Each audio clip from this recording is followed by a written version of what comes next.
You're now watching a clip taken from the Multipliers Club. Hit the subscribe button. A new episode lands 8 p.m. every Wednesday. Your most recent venture, and obviously where people may recognise you from, is the new TV programme that you've just come off. So it's just finished airing, isn't it? It's just Literally, finished the last episode. Love Triangle. That's right. Yeah. So tell us a bit more about that. That was not what I expected it to be. We were told it was going to be a wholesome, nice dating show, and it turned out to be about as toxic as dating shows get. Because I think I was probably a little bit naive in that we all know telly is going to be TV. They want to make good TV. And unfortunately, the British public, and well, I guess just the public, like drama. They like people falling out and stuff like that. So the whole concept, we were told, is just you will be matched with someone who is like your perfect girl. You'll go on a date, and then after that, you'll get to live together. And I was like, all right, that's a little bit extreme. But there was like, it's going to be quite wholesome, and it's just a bit of a social experiment to see if you live together 24/7 without the distraction of going to work or seeing friends or whatever. Will that amplify and accelerate the dating process? We'd go to these dinner parties, like me and the girl I was with, and I'm like, oh, nice, we're going to go to a dinner party, we're going to meet the other couples, this will be nice. 5 minutes in, people screaming at each other across the table. I'm like, why are you doing that? That's not normal behaviour, right? Yeah.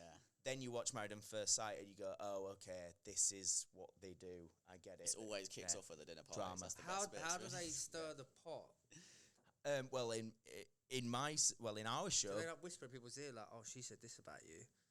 a little bit. Yeah, there is a little bit of that. There is. I mean, everything you see when you watch a show like that is people, genuinely going through it with real emotion, and what we say and what we do is obviously ours. There's a bit of artistic license, I guess, in the way it's edited sometimes, but it is quite genuine in that.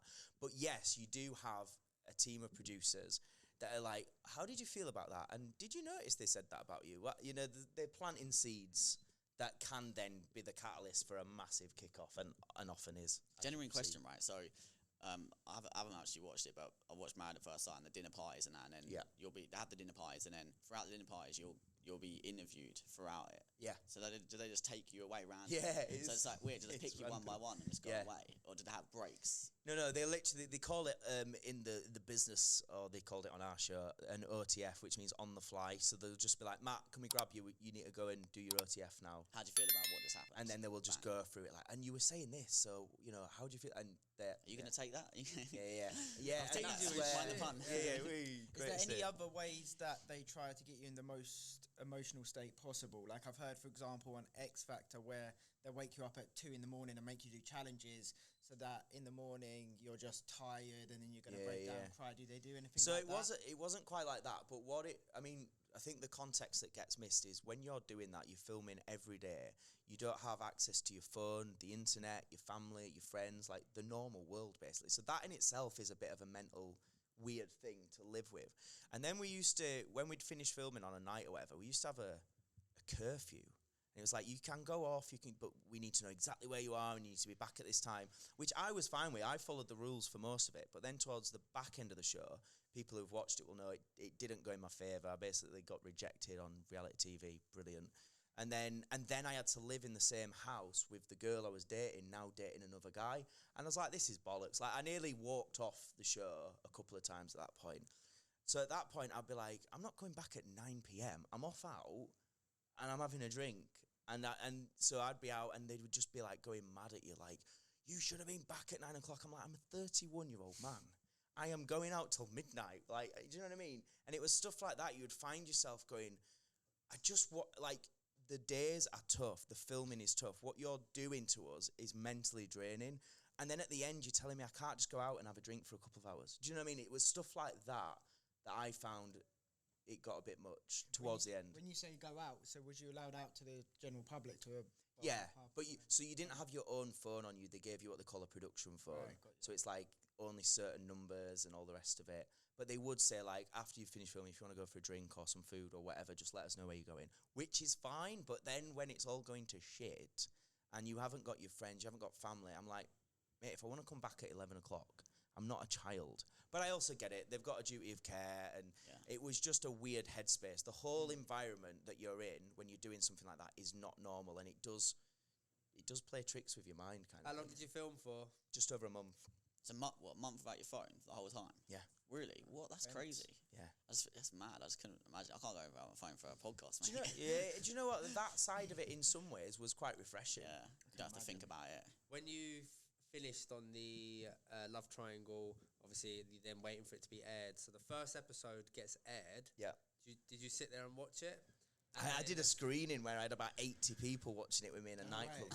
Oh. That was, wow. a bold And move. then did like your social media and your phone kind of just blow up and you started getting a lot more hate, a lot more love? How was that? So immediately it was a lot of love.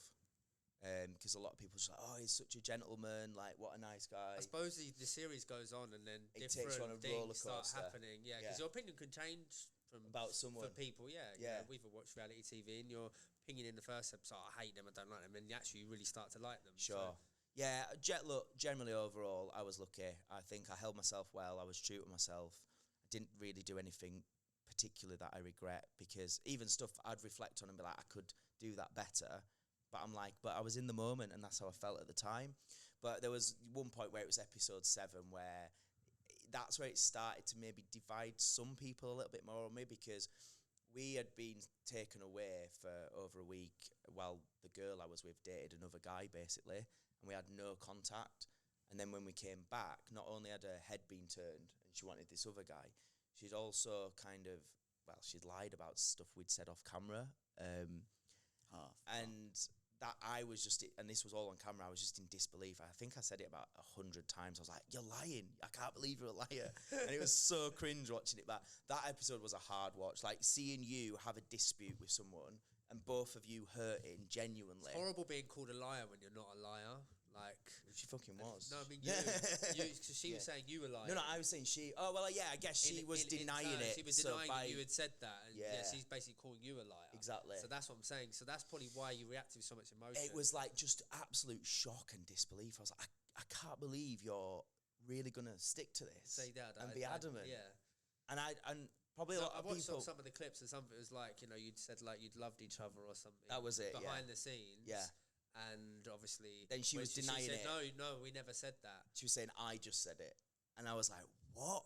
That's what I'm saying. You're being called a liar. So that's Yeah. your reaction is like heat. Yeah. And what people won't know, I don't think I've said this on a podcast before, but what that relationship that ended after 7 years, prior, similar thing happened where it was a lot, I won't go into it, but she really did lie about a few stuff.